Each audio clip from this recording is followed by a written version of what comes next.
मेरा गांव मेरा तीर्थ अभियान बना बच्चों के सपनों का सहारा। 250 जरूरतमंद विद्यार्थियों को मिली छतरियां और शिक्षण सामग्री। समाज सेवी रामेश्वर कटरे बोले, हर सक्षम व्यक्ति समाज के प्रति अपना दायित्व निभाए। बालाघाट जिले के परसवाड़ा के वनांचल क्षेत्र के अंतिम छोर तक शिक्षा और सेवा की अलग जगाने के उद्देश्य से संचालित मेरा गांव मेरा तीर्थ अभियान के तहत समाज सेवी एवं युवा नेता रामेश्वर कटरे ने ग्राम मोहगांव और बटुआ के एकीकृत शासकीय माध्यमिक एवं प्राथमिक विद्यालयों में अध्ययनरत करीब 250 जरूरतमंद छात्र छात्राओं को अपने निजी व्यय से छतरियां एवं शिक्षण सामग्री वितरित की।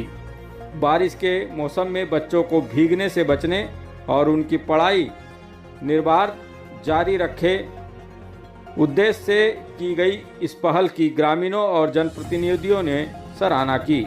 सामग्री वितरण के बाद रामेश्वर कटरे ने विद्यार्थियों के बीच बैठकर उनसे आत्मीय संवाद किया। उन्होंने बच्चों से उनके भविष्य के सपनों और जीवन के लक्ष्यों के बारे में चर्चा की। किसी ने डॉक्टर, किसी ने शिक्षक तो किसी ने पुलिस अधिकारी बनने की इच्छा जताई। इस अवसर पर कटरे ने कहा कि जीवन में स्पष्ट लक्ष्य तय कर निरंतर मेहनत करने वाला व्यक्ति ही सफलता प्राप्त करता है। शिक्षा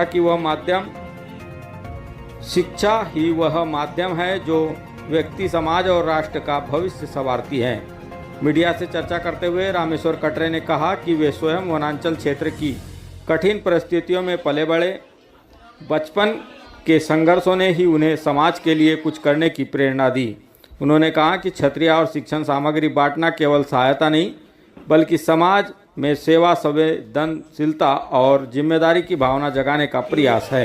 रामेश्वर कटरे जी जो कि एक ग्रामीण अंचल से आते हैं, जो कि परसवाड़ा के चीनी गांव से आते हुए उन्होंने जो बचपन से अपना परिदृश्य देखा, आज यहाँ पर पूरे क्षेत्र में बच्चों को एक शिक्षा के रूप में यहाँ अपनी जो प्रेरणा है वो देते हैं और एक छाता और किताबों के माध्यम से यहाँ पर सभी बच्चों को अपनी जो सोच है, आगे क्या बनना है, क्या करना है, आगे अपने लक्ष्य को प्राप्त करने के लिए क्या करना है, इसकी अनुभूति कराते हैं। विनोद बोथरा, अध्यक्ष जनभागीदारी समिति शासकीय महाविद्यालय लामटा।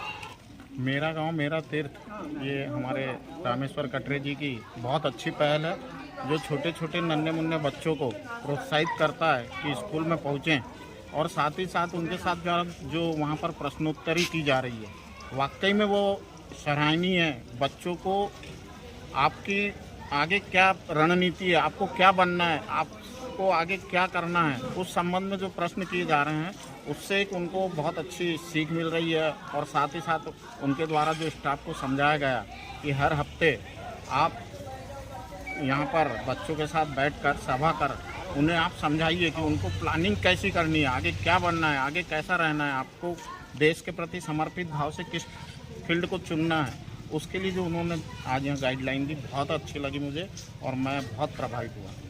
ये बात तो मैं स्वयं बालाघाट जिले के वनांचल क्षेत्र से हूँ और जो समस्या है विगत कई वर्षों से मैं अपने क्षेत्र में देख रहा हूँ। छाता तो सिर्फ एक माध्यम है बच्चों तक पहुँचने के लिए। जनमानस में अपने गाँव के प्रति, अपने क्षेत्र के प्रति तीर्थ का भाव जगाना है, क्योंकि जहाँ व्यक्ति के मन में तीर्थ का भाव होता है वहाँ श्रद्धा, आस्था और विश्वास होता है और जहाँ श्रद्धा, आस्था और विश्वास का भाव होता है वहाँ समर्पण का भाव होता है। गांव का हर एक सफल व्यक्ति यदि अपने गांव की ओर ये भाव से आगे बढ़ेगा तो हमारे देश के प्रधानमंत्री जी नारा दिया है स्वर्णिम भारत का, और स्वर्णिम भारत की शुरुआत हर गांव से ही होगी। जब तक इस देश का गांव स्वर्णिम नहीं होगा, भारत स्वर्णिम नहीं हो सकता। जिम्मेदारी सिर्फ नारों से पूरी नहीं की जा सकती, जिम्मेदारी सिर्फ सरकारी व्यवस्थाओं से पूरी नहीं की जा सकती। जिम्मेदारियों को पूरा करने के लिए हर एक व्यक्ति को अपने कर्तव्य का पालन करते हुए आगे आना पड़ेगा। जो समाज में सक्षम है, व्यापार के क्षेत्र में, नौकरी के क्षेत्र में, राजनीतिक क्षेत्र में जो व्यक्ति सक्षम व्यक्ति है, वो अपनी सक्षमता के अनुरूप अपनी जिम्मेदारियों का निर्वहन, अपने कर्तव्य का पालन करते हुए करना प्रारंभ करेगा, तब निश्चित तौर पर अपने गाँव को विकास की मुख्य धारा से जोड़ेंगे। और रही बात ये जो भाव मेरे मन में आया, निश्चित तौर पर मैं कह सकता हूँ कि मैं भी एक ग्रामीण वनांचल क्षेत्र से हूँ। बचपन में जो परिस्थितियों से हमने जीवन जिया है, उस परिस्थितियों में जो हमने उन परिस्थितियों ने मेरे अंदर हीन भावना नहीं आने दी। उन परिस्थितियों से हम मजबूत हुए और बचपन से एक लक्ष्य था कि जब मैं सक्षम होऊंगा तो अपनी सक्षमता के अनुरूप अपने क्षेत्र के नौनिहालों के लिए, क्षेत्र के जनमानस के लिए एक अपना प्रयास निरंतर